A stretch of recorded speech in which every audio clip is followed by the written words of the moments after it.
Hello and welcome to You Don't Know What You Don't Know, Episode 4. In this episode, I'm going to show an easy way to change your portal password, a cool way to make easy YouTube links, as well as how to get a deal on great screen recording software, and some really awesome articles that will help you integrate technology more deeply into your classroom. First, on the St. Johnsbury Academy portal, it's important to remember that you can actually reset your portal password through the Forgot Your Username and Password link on the portal login page. Your account is linked to your STJ Labs email address if you're a student and your stjacademy.org email address if you're a faculty member. So you have to have access to that account. But just remember, you can always reset your password that way. Second, many of you, or just about everybody, has sent out a YouTube link at some point, and all YouTube links look like this. They have this long watch code, could even be longer depending on where you clicked on the link. One way to link to, one helpful thing is that you can link to full screen YouTube videos by changing the link. So for example, this is what this link looks like when you go to it directly, but then if you change the link a little bit, you can send people to a full screen viewing window. This is helpful because A, it makes the video bigger, but then also it takes away all this other all these other distracting links that you really don't need all the time. So the way you do that is you just take a look at what the link looks like. The link will change. You need to change. You take this original link and you take out everything. You take out the watch and you take out the equal sign and make it a slash. You change the link to this.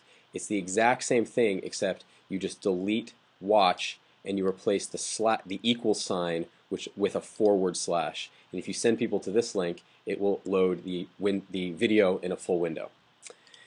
Second thing is that it's really convenient to create web links on your iOS device home screen. Add to home screen is a pretty convenient option in Safari and iOS. One thing you can do if you're developing your own web page is that you can add a little bit of code to the web page, which will point it to the icon that the iDevice will use when it adds that link to the home screen. By default, the icon will be whatever is on the web page when you add to home screen. But this article right here teaches you how to create the icon and then where to put it and what code to add to your web page so that you can have a cool custom web app icon on your iOS device. Second, is a really cool feature to Google Spreadsheets, or Google Forms rather, that allows you to receive notifications when an entry is made. I didn't know about this until recently. It's been around for a while, but I thought it was worth sharing. If you go under Tools and you go to Notification Rules, one thing that's really cool is that if you have a form set up, you can set up notification rules. So for example, any changes are made, I'm emailed right away. So whenever anybody makes an entry here, I'm emailed saying that someone has. I've used Daily Digest most frequently on forms, especially those that have a whole lot of entries. But that's really helpful. It helps you know when data is being submitted. A really great piece of screen recording software is something called Snagit. It's made by TechSmith. They made Jing, which was their free version, and then Jing Pro, which costs some money. But they're discontinuing Jing Pro, and they're kind of replacing it with this program Snagit, which is what I'm using now actually to make this screencast. It's a really awesome piece of software. It sits right in the middle between super feature-laden and really basic, so it's a really good happy medium. You don't really have the control over the exact video settings that you get in something like Camtasia or Cam Studio, but it generates a really good video quality for a really kind of good size. The video sizes aren't too big, they're not too small. It's what I use every day, multiple times a day. So anyway, you can use this program, but the cool thing about this is there's a new code right here, Jing Pro, right here. So if you use the Jing Pro code, you are able to get 50% off the cost of the software. I highly recommend checking it out if you make screen recordings regularly.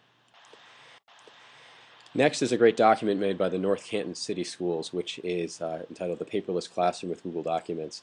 It's a really wonderful outline of how to do some really important basic tasks with Google Documents. So if you're interested in using Google Documents in your classroom, I highly recommend taking a look at this document. Next, Google Slides. It's kind of what Google Presentations has become, gained some extra functionality where it gets offline editing, and this is now live. I recommend checking it out if you work with presentations. There is a really pretty powerful online textbook publisher called Boundless, and they just release their content under Creative Commons. Their content is specifically designed for kind of touch devices. It loads pretty well on iPhones. I've think it works much better. I think it's better suited for iPads, but the content is pretty rich, and what's nice about it is it's totally free. So I recommend taking a look at it. The Raspberry Pi is this really cheap mini computer that people are using to kind of wonderful purposes. There's an article here about some of the most impressive projects that Wired has found. This video in particular is pretty neat, syncing these flame jets to guitars through Raspberry Pis. But check it out if it's something that you're working with, science, technology, engineering, mathematics, linking it all together. This is a great way to do that. There's a new company out there called Mastery Connect, which has been working to track student progress. And this system is rather deep, and it linked to Common Core assessments, and in particular formative assessments. But if you're interested in tracking student performance amongst a large population of students, this might be a good option for you. Yet another good article from TechCrunch is this about this system that allows you to assign documents inside Gmail. It's called HelloSign. It works really well, and if you have to ever sign documents, this is kind of a nice way to do it that allows you to avoid printing something out, signing it, scanning it, saving it, attaching it, and sending it again. It's pretty straightforward, so if you have to sign documents and you use Gmail, give this a try.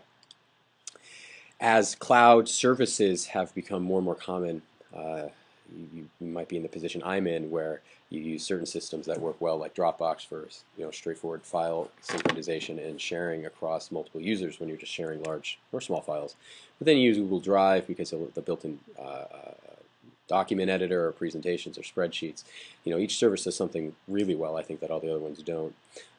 If you want to transfer files between them, it can be a little hard, but there's a great app called Riaddle, which allows you to move things between all these cloud services. And the cool thing about it is it's free. And yet another article coming out of TechCrunch is a simple way for teens to manage their angst-ridden, homework-riddled lives. It's a simple task manager, and it's really not for someone who already uses Google Calendar or some detailed calendar service, but it's a simple to-do list manager for teenagers that looks like it works really, really well. So it might be something to suggest to the busy teenagers in your life. That's it for this episode of You Don't Know What You Don't Know. I hope you learned something, and as always, you can contact me if you have any questions, and check out stjlabs.com for more tech integration information.